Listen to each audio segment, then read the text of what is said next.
다정하게 나누시기 바랍니다. 다정하게 인사하세요.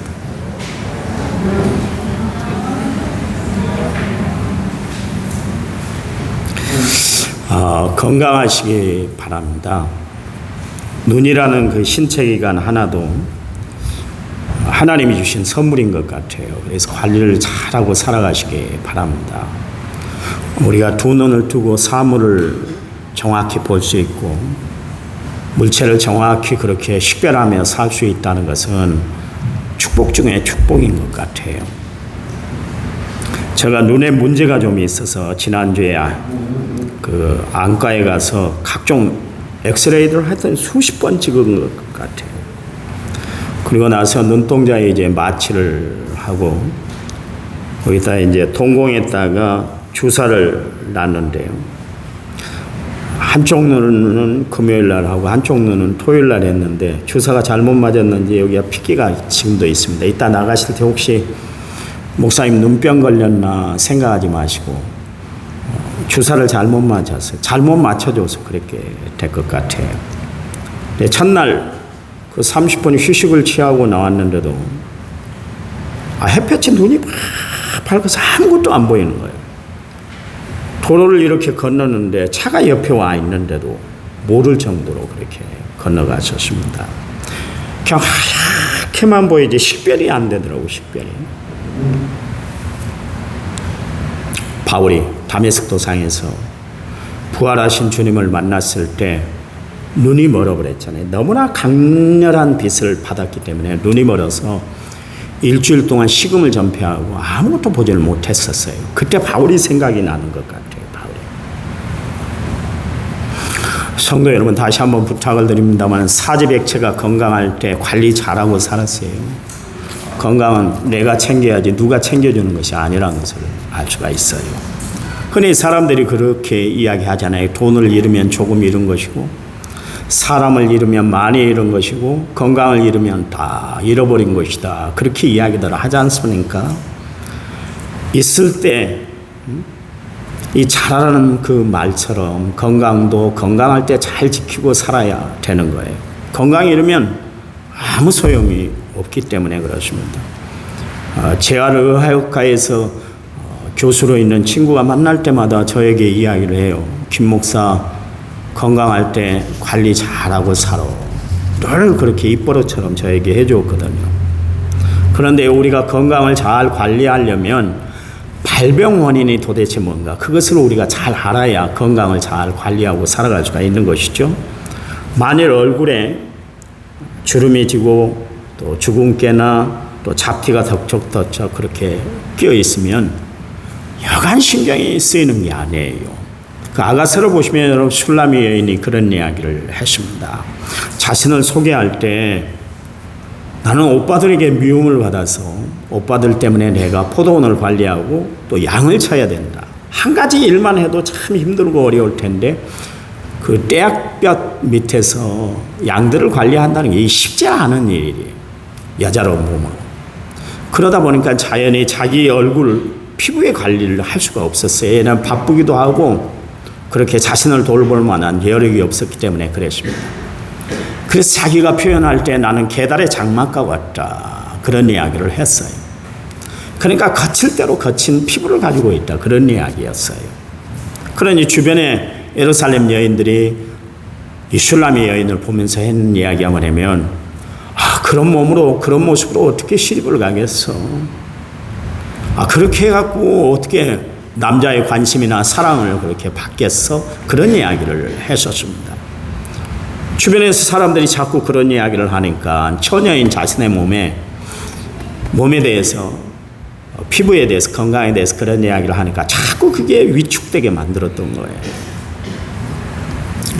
양 장로님이 강의를 몇 번 하셨잖아요. 그때 하신 말씀이 뭐냐면 사람의 피부는 피부 바깥층에 있어 우리 눈으로 볼 수 있는 표피하고 또 표피 밑에 자리 잡고 있는 피하 조직으로 그렇게 구성이 돼 있다고 그러잖아요.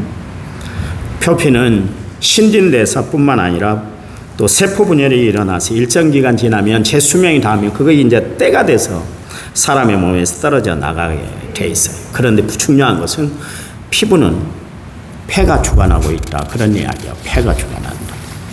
폐는 여러 장기의 위쪽에 위치하고 있기 때문에 장부에서 열이 나면 폐에 자극을 주고 그것 때문에 일어나는 증상으로 우리 몸이 메마르게 되고 건조한 기운이 그래서 폐에 영향을 끼치게 된다. 그런 이야기예요. 그 결과 피부가 나빠지는 거예요. 몸 안에 열이 많이 나서 그 화가 대장에 미치면 변비가 일어나고 변비는 곧 피부를 거칠게 만드는 것이죠. 그래서 그 결과로 우리가 잡티가 나고 주근깨가 생기는 것이고 여드름이 생기게 되는 거예요.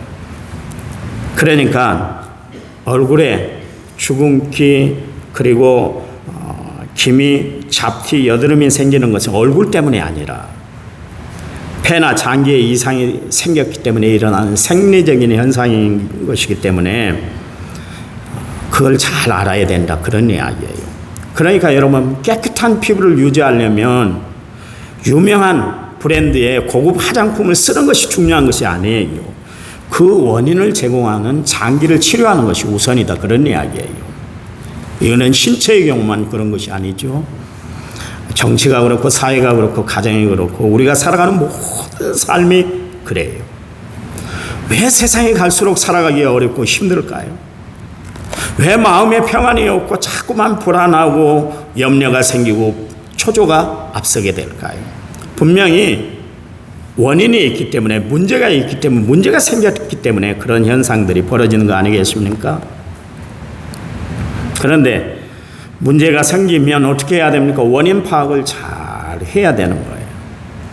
아시나요?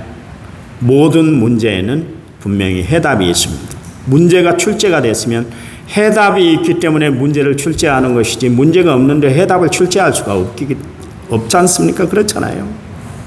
그러니 우리 인생의 문제, 신앙의 문제, 삶의 문제 반드시 해답이 있다는 것을 아시고 살아가는 성도들이 되시기 바랍니다. 그 문제의 출제자가 하나님이시라면 하나님이 해답을 주실 줄 믿으시기 바랍니다. 그래서 주님이 말씀하시잖아요. 내 행사를 주께 맡겨버리라 말씀하고 있습니다. 수고하고 무거운 짐진 자들아 다 내게로 와. 내가 해결해 줄 거야. 걱정하지 마라. 주님이 해결해 주시겠다 말씀하고 계시잖아요. 주님이 책임져 주시겠다고 말씀하고 계시잖아요. 제가 새벽 예배 때 말씀을 드렸습니다만 세상 종교는 어떤 인간의 문제도 해결할 수가 없어요. 여러분 불교에서 이야기하는 응보교리라든가 그들이 이야기하는 이야기는 뭡니까? 무엇을 잘못했다 그러면 그렇게 이야기합니다. 너의 업보야. 그러니까 너가 지고 가는 거야. 이렇게 이야기하는 것이 타종교가 이야기하는 종교의 진리예요. 그들은 해답을 줄 수가 없어요. 왜냐하면 문제 출제자가 되지 못하기 때문에 해답을 줄 수가 없는 거예요. 인간이 무슨 문제 출제자가 되겠어요? 모르겠어요. 수능은 인간이 문제를 내기도 하고 해답까지 그렇게 작성하긴 합니다만 우리 인생의 문제만큼은 인간이 스스로 문제를 낼 수도 없고 문제를 해결할 수도 없는 거예요. 오직 하나님만이 전능하신 하나님만이 그 문제의 해결자가 되는 줄 믿으시기 바랍니다. 그래서 봐보세요. 너의 업보야. 내가 이야기했잖아. 진리의 말씀에 이렇게 살라고 그랬는데 너희들 그렇게 살지 않았기 때문에 그런 결과가 오는 것이니까 그건 당연히 얻고 가는 거야. 당연히 안고 가는 거야. 그렇게 이야기하는 것이 세상 종교의 진리예요. 어디 그게 문제 해결점이 있습니까? 없어요. 없어요. 오직 주님만이 말씀하셨잖아요. 너희 문제가 있냐? 너희 어려움이 있느냐? 내가 다 해결해 줄게. 염려하지 마. 내게로 오라. 수고하고 무거운 짐것 다 내게 맡겨버려. 내가 해결해 줄 거야. 주님 그렇게 말씀하고 계시잖아요. 오늘 본문엔 예수님께서 레이라는 사람을 제자로 부르신 기사인데요. 레이는 주님을 만남으로 말미암아 그의 인생과 신앙의 문제가 완전히 해결됐어요. 이 레이가 예수를 만남으로 말미암아 어떻게 됐습니까? 마태로 변화가 됐습니다. 그의 인생이 변화가 됐다. 그런 이야기예요. 그의 가치관과 삶의 스타일이 완전히 변화가 되었다. 그런 이야기예요. 여러분 우리는 마태를 통해서 신앙생활은 결단이 필요한 것이고요. 또 예수를 믿는 믿음은 우리의 결심이 반드시 따라야 된다는 것을 알 수가 있습니다. 마태복음 19장 16절 이하에 보면 어떤 돈 많은 청년이 예수님께 찾아와서 영생의 문제를 그렇게 물었어요. 선생님, 내가 무슨 선한 일을 하여야 영생을 얻을 수 있습니까? 그렇게 물었어요. 그러니까 예수님이 21절에서 가서 내 소유를 팔아서 가난한 사람들에게 다 나눠주고 그리고 나서 나를 따르라, 그렇게 이야기를 했어요. 그랬더니 22절 말씀에서 뭐라고 그랬어요? 그 청년이 재물이 많은 거로 이 말씀을 듣고 근심하면서 갔다 그러십니다. 예수님 앞으로 돌아왔다 이야기가 아니라 근심하면서 세상 길로 그대로 걸어가 버렸다, 그런 이야기예요. 결국 그는 영생에 관한 질문을 했을 뿐 영생의 길을 선택하지 못했다, 그런 이야기입니다. 여러분, 예수님에 대한 관심이 우리의 신앙을 유발시킬 수가 있습니다. 그러나 관심은 신앙이 아니에요. 영생이나 진리에 대한 궁금증이 신앙으로 발전할 수 있지만 그것이 곧 신앙은 아니다, 그런 이야기예요. 잘 믿어야지, 바로 믿어야지, 그런 생각은 좋은 것이지만 생각만 가지고 있으면 신앙으로 발전할 수가 없는 거예요. 레이처럼 예수님의 부르심을 받으면 즉각적으로 그 자리에 일어나서 예수님을 따르는 것, 그것이 신앙입니다. 여러분, 신앙생활에는 망설이거나 머뭇거리면 안 되는 것이죠. 누가복음 5장 27절 거기 보시면 그 후에 예수께서 나가사 레이라 하는 세리가 세간에 앉아있는 것을 보시고 나를 따르라 하셨다, 그렇게 이야기를 하고 있습니다. 이 같은 본문을 다루고 있는 마태복음 9장 9절 말씀에 보면 이 레이에 대한 이름이 더 정확하게 그렇게 소개가 되고 있는데요. 알페오의 아들 레이다, 그렇게 이야기를 하고 있습니다. 그러니까 본래의 이름은 레이고 그의 아버지는 알페오다, 그런 이야기고요. 그의 직업은 세리였다, 그렇게 소개하고 있습니다. 다시 27절 보시면 레이라 하는 세리가 세간에 앉아있는 것을 보시고 그랬습니다. 레이가 세간에 앉았던 것은 그의 직업이 세리였기 때문에 그렇습니다. 세리란 건 뭡니까? 세무공무원을 뜻하는 거예요. 그런데 예수님의 당시에 세리 공무원들은 지난 시간에 삭개오에 대해서 이야기를 하면서 말씀을 드렸습니다마는 문제가 많았어요. 왜냐하면 세무공무원은 로마 정부를 대신해서 백성들의 세금을 걷는 일을 했기 때문에 일정액은 로마 정부에다 갖다 바치고 나머지는 자기 자신이 착복을 한 거예요. 그러니 자신은 부자가 되고 백성들은 도탄에 빠지게 했습니다. 한마디로 말해서 나라의 역적이었고 매국노였습니다.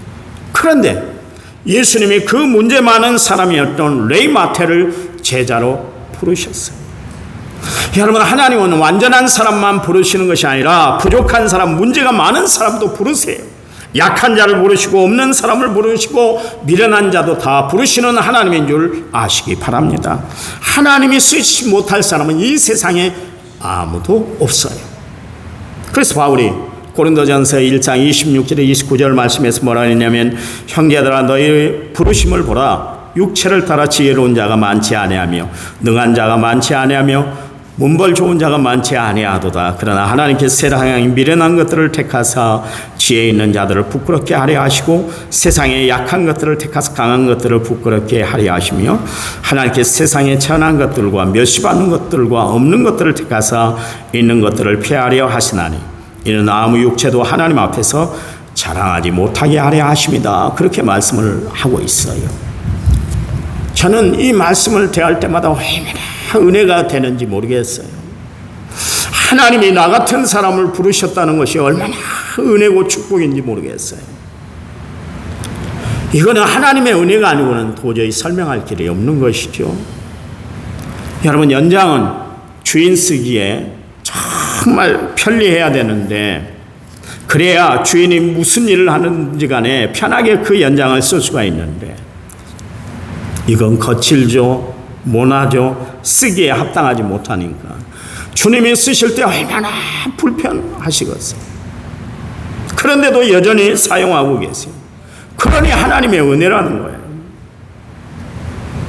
세례는 예수님 당시에 가장 대표적인 죄인 중에 한 사람이었는데요.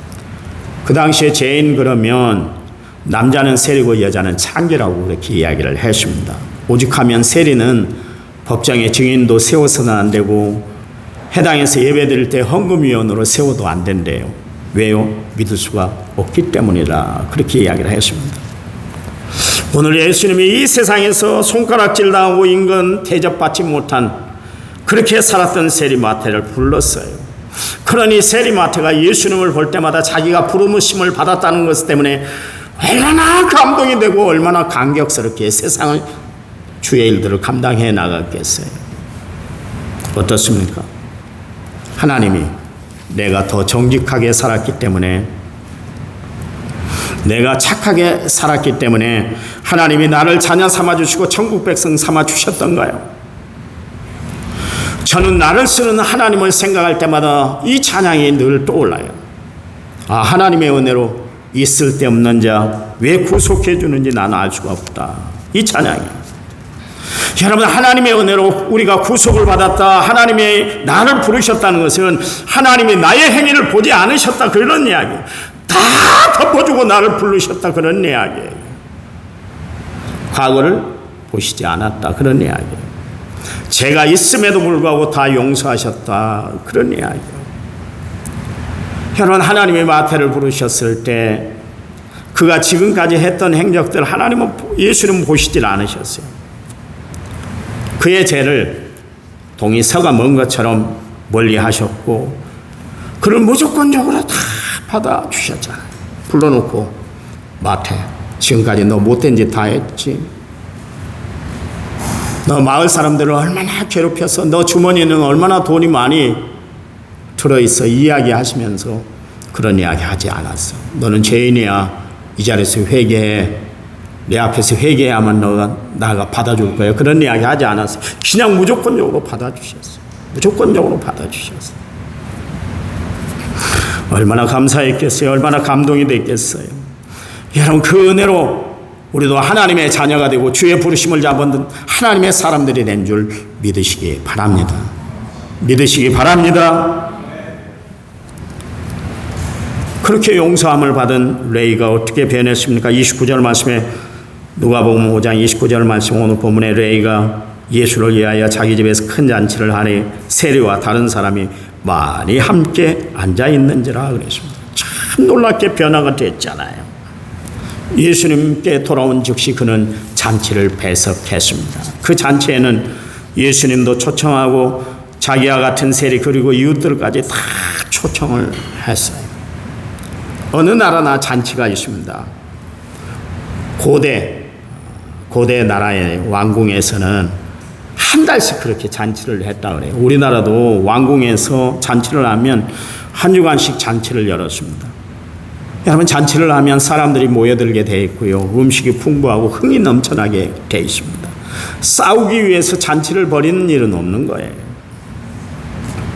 돌잔치, 생일잔치, 결혼잔치, 해갑잔치, 은혼잔치, 구몬잔치, 여러 가지 잔치가 있지만 우리 일평생 잊을 수 없는 잔치는 우리 인생에 예수를 위한 잔치가 빠지면 안 되는 줄 믿으시기 바랍니다.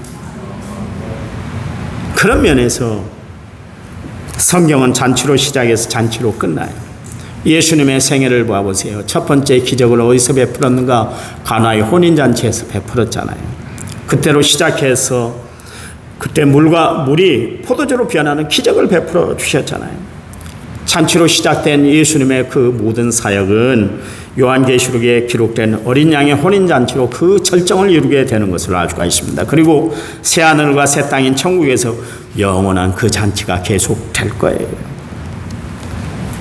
오늘 마태가 예수님을 모시고 잔치를 벌린 것은 이 땅에서 할 수 있는 최고의 잔치였어요. 사실 이 사건은 레위 자신에게 있어도 놀라운 사건이었습니다. 왜냐하면 지금까지도 아무도 다른 사람을 위해서 돈을 써본 일이 없었거든요. 돈을 모으는 데만, 돈에만 집착하는 데만 살았던 사람이었지 남을 위해서 손을 벌리고 돈을 써본 일이 없는 사람이 바로 레위 마태였습니다. 평생 자기 한 목숨을 위해서 살아온 인생이었어요. 그래서 남의 눈에서 눈물을 빼고 사람의 호주머니를 털어서 자기 배를 채우고 살았던 그런 험한 사람이었습니다. 그런 사람이 자기 돈으로 잔치를 베풀었다 그런 이야기요. 그리고 사람을 초청을 했어요. 달라진 이유가 뭘까요? 도대체 달라진 이유가 뭘까요?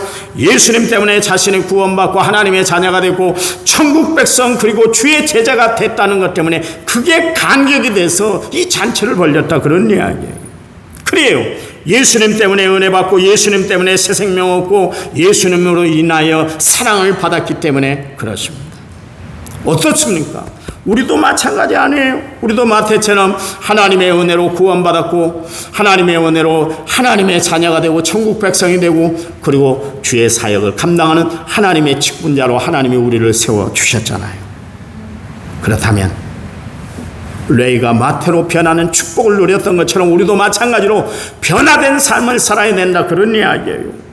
여러분, 예수 안에서 변화된 삶을 살아가는 믿음의 성도들이 다 되시기를 간절한 마음으로 부탁을 드립니다. 고린도후서 5장 17절 말씀에 누구든지 그리스도 안에 있으면 새로운 피조물이라 이전 것을 지나갔으니 보라 새 것이 되었다 그랬잖아요.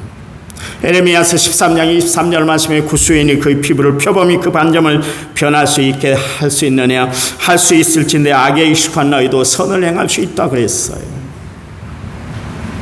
우리는 얼마든지 그리스도 안에서 변화가 될 수가 있다 그런 이야기요.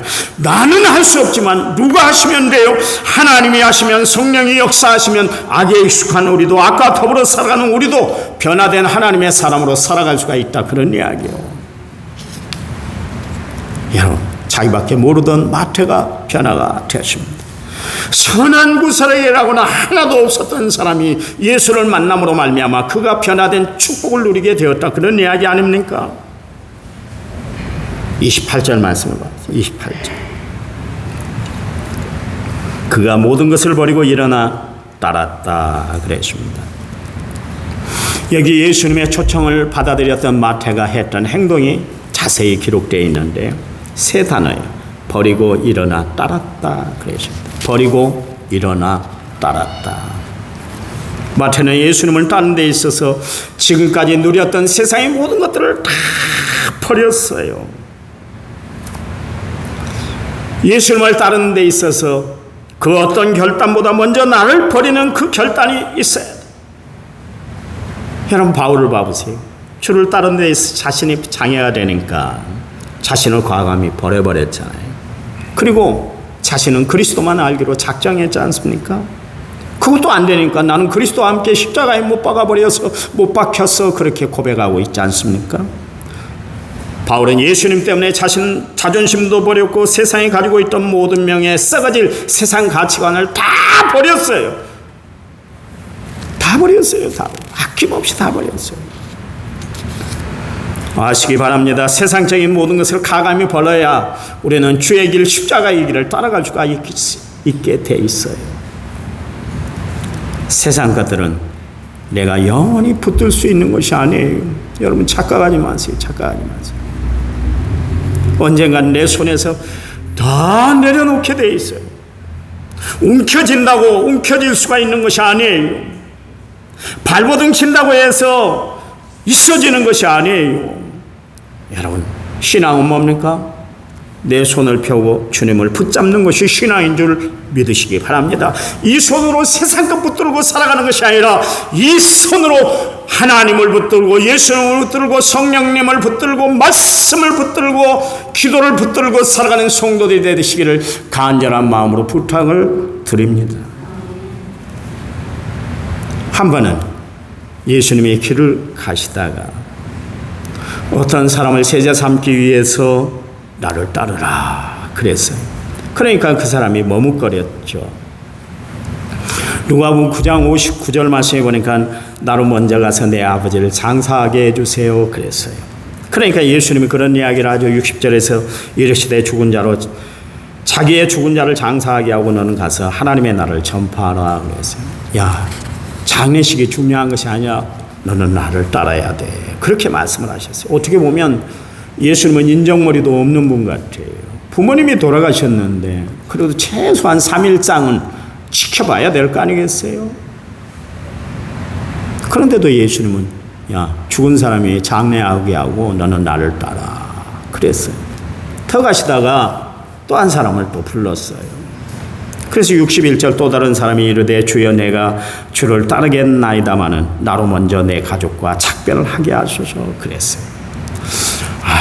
오랫동안 예수님을 따라다니며 어떤 일이 벌어질지 모르니까 식구들에게 가서 작별 인사하고 그 다음에 따르겠습니다. 그런 이야기를 했단 말이에요. 그랬더니 예수님 뭐라 그래요?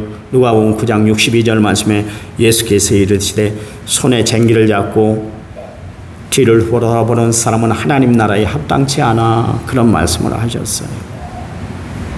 제가 이야기했잖아요. 신학을 다니는데 저는 들어가자마자 휴학을 했습니다. 또 한 학기 다니다가 또 휴학을 했어요. 그랬더니 저를 잘 아는 CCC 간사 되시는 목사님이 강조해서 나를 부르셨어요. 와봐. 김 선생, 주의 길은 그렇게 가는 것이 아니야. 결단했으면 끝까지 가는 거예요. 결단했으면 뒤돌아보는 것이 아니야. 그러면서 이 말씀을 주셨어요. 저희 인생의 가장 모티브가 되는 말씀이 바로 누가복음 9장 62절 말씀, 쟁기를 잡고 뒤돌아본 사람은 하나님 나라에 합당치 않다. 이 말씀이에요. 여러분, 예수님을 따르는 일은 미뤄서도 안 되고 머뭇거려서도 안 되는 것이에요. 어떤 핑계도 어떤 변명거리도 있어서는 안 돼요. 왜냐하면 예수님을 믿는 것은 생명이 좌우가 되기 때문에 그렇습니다. 생사가 나눠지고요, 운명이 나눠지고 영생과 영벌이 나눠지고 천국과 지옥이 갈리는 길이 바로 예수를 믿는 그 은혜 안에, 예수를 믿는 신앙 안에서 결정이 되기 때문에 그렇습니다. 여러분, 이 세상에 이보다 더 중요한 일, 이보다 더 시급한 문제는 없어요. 이 세상에서 가장 큰 문제가 예수를 믿는 일인 줄 믿으시기 바랍니다. 여러분, 다른 것을 큰 문제로 생각하지 마세요. 예수 믿는 것, 예수를 따르는 것, 주의 영광을 위해서 사는 문제가 가장 우리 삶의 우선순위가 돼야 되는 거예요.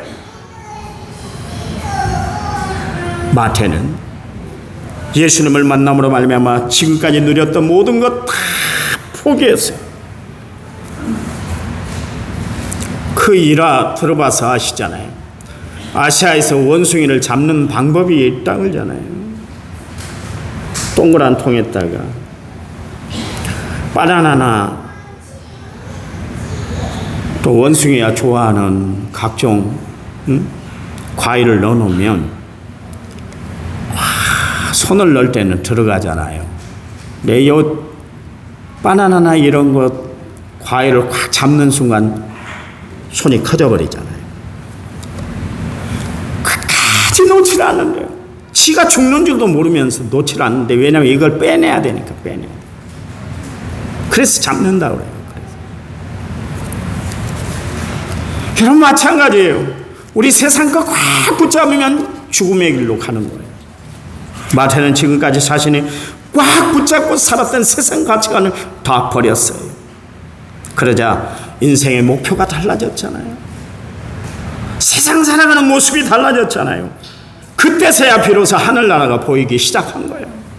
마태의 결단이 예수님의 제자가 되게 했던 겁니다. 오늘 마태는 예수님을 만난 순간 버릴 것 버리고 그 자리에 일어나서 예수를 따랐습니다. 여러분, 우리도 죄 짓는 자리, 오만한 자의 자리에서 일어나야 합니다. 시류와 실패, 좌절과 절망의 자리에서 일어나야 되고 어둠의 자리에서 일어나야만 해요. 제가 교인들을 보면 가끔 가다가 안타까운 교인들이 있어요. 그렇게 살면 안 되는데, 그 길을 걸어가면 안 되는데, 그런 마음 품으면 안 되는데 계속 그런 마음만 품고 살아가는 성도들이 있어요. 그러면 안 되는 거예요. 우리 교인들 중에 혹시 우울증을 앓고 있는 교인이 있습니까? 이 시간 떨쳐버리시기 바랍니다. 갱년기로 여러분 고생하고 있습니까? 주님 앞에 기도해 보세요. 하나님이 그 병도 떨쳐줄 줄 믿으시기 바랍니다. 나는 우울증이 걸려서 나는 갱년기야 그러면서 그것만 바라보고 사람들에게 우라통을 터뜨리고 식구들에게 못살게 굴고, 나 이 질병 갖고 있으니까 나 건드리지 마, 그렇게 살지 마세요.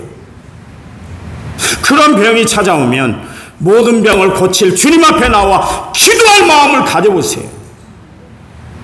하나님이 안 고쳐주시겠어요? 그 하나님은 살아계신 하나님, 전능하신 하나님, 못 고칠 병이 없으신, 질병이 없는 합력하여 선을 이루어 주시고 어려움 닿을 쯤에 피할 길을 내어 주시고 세상 끝날까지 함께 하시겠다는 하나님 아니십니까? 그 하나님은 교회에서만 믿는 하나님이요, 세상에서는 하나도 역사가 안 되는 그런 하나님입니까? 하나님이 그것밖에 안 돼요? 여러분, 우리가 기도하는 것이 중연부라는 것처럼 그렇게 연부라는 것입니까?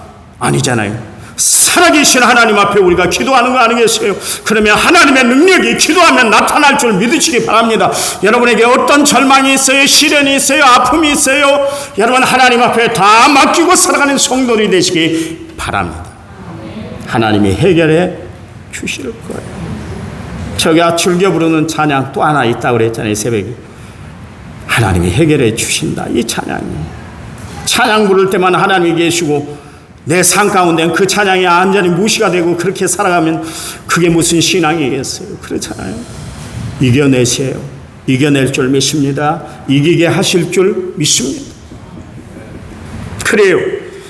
주님이 말씀합니다. 일어나 빛을 발하라. 그런 사람만이 예수님을 따를 수가 있는 거예요. 그러면 레이가 구체적으로 어떻게 변했는가? 29절 말씀을 보세요. 레이가 예수를 위하여 자기 집에서 큰 잔치를 하니 세리와 다른 사람이 많이 함께 앉아 있었다 그랬습니다.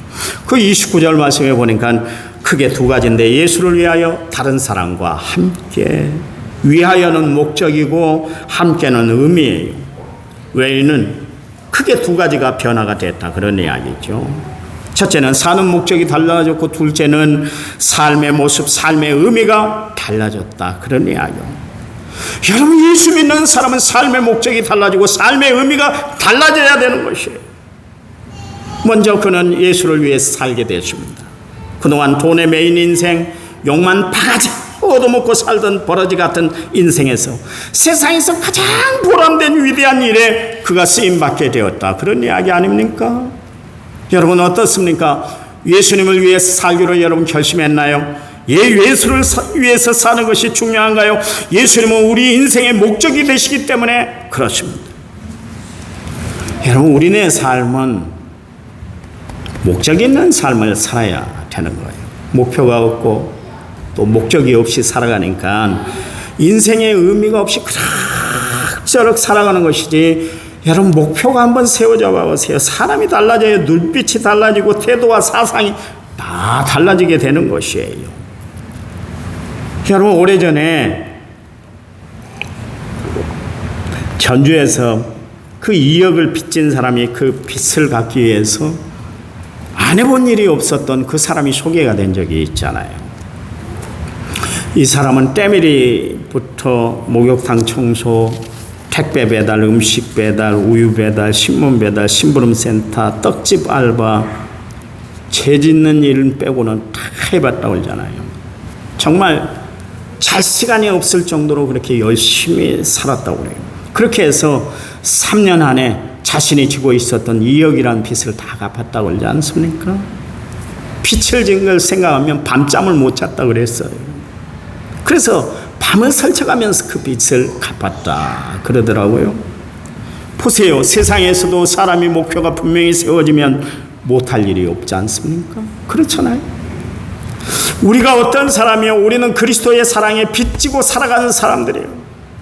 그렇다면 여러분, 이 빚을 갚기 위해서 힘쓰고 애써야 될 거 아니겠어요? 저는 주님이 나에게 베풀어 주시는 이 사랑의 빛이 너무나 크다는 걸 알기 때문에 저는 어쩔 때는요, 잠을 자다가도 벌떡 일어날 때가 있어요. 바울을 보세요. 바울은 십자가를 목표로 삼았어요. 근데 필립보서 3장 12절 14절을 말씀해 보니까 내가 이미 얻었다 함도 아니고 온전히 이루었다 함도 아니라 오직 내가 그리스도 예수 안에서 잡힌 바 된 그것을 잡으려고 달려가노라. 형제들아, 나는 아직 내가 잡은 줄로 여기지 아니하고 오직 한 일 곧 뒤에 있는 것은 잊어버리고 앞에 있는 것을 잡으려고 표대를 향하여 그리스도 예수 안에서 하나님이 위에서 부르신 부름의 상을 위하여 달려간다. 달려간다. 여러분, 목표가 분명해진 바울 보세요. 달려간다 그랬어요. 볼 것 다 보고 할 것 다 하고 그제서야 느릿느릿 걸어갔다. 그게 아니에요. 더 많은 영혼, 한 영혼이라도 더 구원하기 위해서, 하나님의 일을 더 많이 감당하기 위해서 바울은 다른 박질을 했다, 그런 이야기예요. 여러분, 그리스도의 사랑에 빚진 것을 알았던 바울은 그렇게 일하면 지칠 법도 안 돼. 숨이 차오를 텐데 그는 숨이 턱 밑에까지 차오르도록까지 최선을 다해서 다름박질을 했어요. 그리고 뒤에 있는 것은 다 잊어버렸다 그랬어요. 잊지 않으면 전진할 수 없기 때문에 뒤를 바라보면 십자가를 바라보고 걸어갈 수가 없기 때문에 달려갈 수가 없기 때문에 그는 그 사명을 감당하기 위해서 뒤에 있는 것은 다 잊어버렸대요. 다 잊어버렸대요. 그는 과거에 매었던 사람이 아니었어요. 현재 담대하게 거침없이 최선을 다해 주의 일들을 감당해 나갔어요. 여러분, 바울이 붙잡은 것은 하나님께서 맡겨진 사명, 그가 전해야 할 예수 이야기, 생명 복음을 꽉 붙잡고 살았어요. 오늘 나는 무엇을 붙잡고 살아가고 있습니까? 우리에게도 바울과 같은 레이 마테와 같은 그런 결단, 결심이 우리에게 있어야 할 줄 믿습니다. 레이라는 이름은 원래 고귀한 이름입니다. 레이는 야곱의 셋째 아들이지 않습니까? 루벤, 시몬 다음에 레이였어요. 레이는 이스라엘 나라에서 가장 영광스러운 직분을 받은 그런 지파였습니다. 제사장 지파였어요. 쉽게 말해서 지금 이야기하면 교회 안에서 일하는 사람, 목회자, 그리고 교회 안에서 이 중직을 맡아서 일하는 그런 사람들이 바로 레위 지파에서 나왔는데, 여러분이 잘 아신 것처럼 모세의 형이었던 아론이 레위 지파였습니다. 그 후에 나온 모든 제사장들, 대제사장들이 다 레위 지파에서 나오게 됐어요. 레위란 이름의 뜻이 뭐냐면 연합한다 또는 찬양한다 그랬습니다. 그러니까 레위란 것은 뭐예요? 하나님과 연합될 사람, 평생 하나님을 찬양하고 살 사람이 바로 레위였어요. 그런데 레위가 세리가 됐다 그런 이야기예요. 영광스러운 제사장 가문의 그 출신이 레위가 사람들에게 손가락질을 받고 그리고 도둑이 되고 말았다 그런 이야기예요. 이거 영광 가리는 일 아닙니까? 그런데 예수님이 그를 만나 주셨어요. 그를 만나자마자, 예수님을 만나자마자 그의 삶이 변화가 됐어요. 본래의 모습으로 돌아왔어요. 놀라운 것은 이 레위가 이름이 바뀌었어요. 마태복음 9장 10절 말씀에 예수께서 마태의 집에 앉아 음식을 잡수실 때 많은 세리와 죄인들이 와서 예수와 그 제자들과 함께 앉았다 그러십니다. 여러분, 예수 그리스도의 부르심을 받은 레위가 이름이 바뀌었는데 마태로 바뀌게 됐습니다. 마태란 뜻은 뭐예요? 하나님의 선물이에요. 하나님의 선물. 여러분, 레위가 예수를 만남으로 바뀐 것은 이름뿐만 아니라 인생의 목표와 그리고 인생의 의미가 바뀌어졌다 그런 이야기. 지금까지 내가 알아서 살아왔어요. 그런데 예수를 만나고 나서 그는 삶이 바뀌었습니다. 마타이, 가치, 기프트, 하나님의 선물로 바뀌었어요. 하나님. 우리가 어떤 사람이었습니까? 죄인이었어요. 평생 죄 가운데 살아야 할 사람, 그래서 지옥 가야 할 사람들이 우리이지 않습니까? 근데 예수님이 십자가에 못 박혀 죽으심으로 말미암아 그분을 믿고 의지하며 그분 은혜 안에 살아감으로 말미암아 우리가 하나님의 자녀 성도가 됐잖아요. 거룩한 우리 성도, 세인트래요. 우리를 보고 세인트래요. 성 어거스틴만, 성 프란치스코만 성자가 아니라 우리를 성도라고 불러요. 거룩한 무리. 이 은혜가 얼마나 큰 은혜고 얼마나 큰 축복이에요. 그렇잖아요. 여러분, 내가 살아가는 모든 것 하나님이 주신 선물인 줄 믿으시기 바랍니다. 하나님이 거저 주신 거니까 아깝지 않아요. 여러분, 내가 가진 모든 것을 한편으로는 하나님을 예배하는 데 쓰고 다른 한편으로는 사람을 섬기는 곳 살아가는 데 쓰다가 하나님이 오라 그러면 가면 되는 거 아니겠어요? 뭐 아끼고 말 것도 없잖아요. 그렇잖아요. 저희 어머님이 돈을 참 무척 사랑하셨습니다. 엄청 사랑하셨어요. 교회에다 헌금 바치면 그 돈 나를 주지 왜 하나님께 바치냐고 그렇게 했던 분이었어요. 그런데요, 그분이 변화되고 예수 안에, 그리스도 안에 살 때 어떤 변화가 일어났던가요? 지금도 저는 여러분들은 기억 못 하신지 모르겠습니다만 전에 있던 차 뽑을 때 그분이 마중물이 돼가지고 봉고차가 한 대 그때 탄생이 됐지 않습니까? 식당에 가면 저 냉장고 있잖아요. 식당에 있는 냉장고. 저는 평생 잊지를 못해요. 저희 어머님이 그걸 사놓은 거예요. 그럴 뿐이 아니었거든요. 예수 믿으니까 주 안에서 변화되니까 삶도 삶의 스타일도 다 변했어요. 여러분 예수 믿으면 변화된 줄 믿으시기 바랍니다. 레이가 마태로 변한 것처럼 우리도 주 안에서 변화된 역사가 일어날 줄 믿으시기 바랍니다. 당장 변화되세요. 내일부터 변화되려고 울지 마시고요. 오늘부터 당장 변화돼 하나님이 원하는 믿음의 삶을 살아가는, 하나님이 원하는 믿음의 분량까지 살아가는 은혜로운 성도들이 되시기를 간절한 마음으로 부탁을 드립니다. 하나님 감사해요. 주님 때문에 변화된 주의 백성으로, 하나님의 자녀로, 천국 백성으로, 그리고 성도로 살아가게 하심을 감사합니다.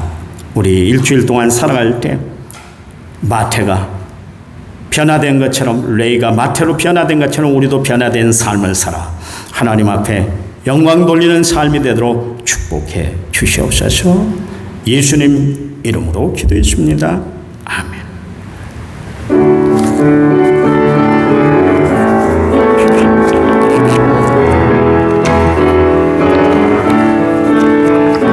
나의 힘이 되신 여호와여,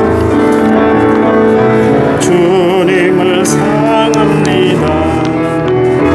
주는 나의 반석이시며 나의 요새시며,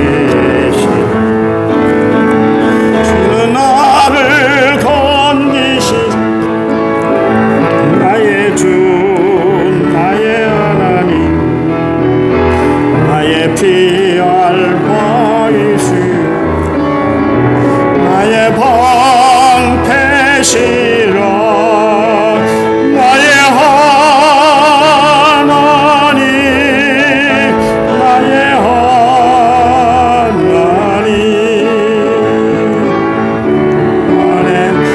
하나님이시여, 나의 산성이라,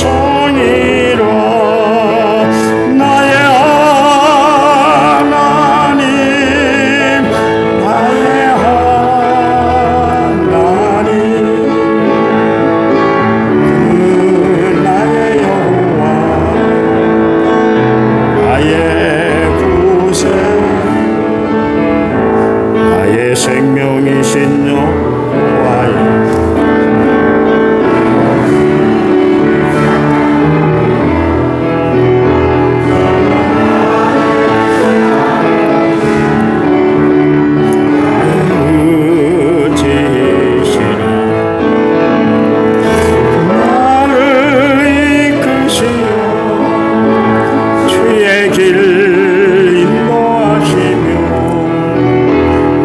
생의 목자 되시니 내가 따르리라. 나의 하나님, 나의 하나님,